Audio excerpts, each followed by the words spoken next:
full pack मिली थी मुझे तो गाइस तब गाइस खत्म ये एल्सा की वजह मेरे फेवरेट कार्टून और फिर मुझे और काफी सारी चीजें मिली थी जैसे बड़ी बड़ी मिली थी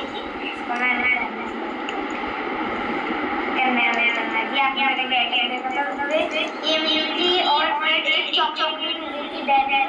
इसके अंदर पता भी नहीं देखा ही नहीं करना लिखा ना खाने का तो उसमें चॉकलेट थी और टीवी थी और पैसे थे पूरे 40 एंड बने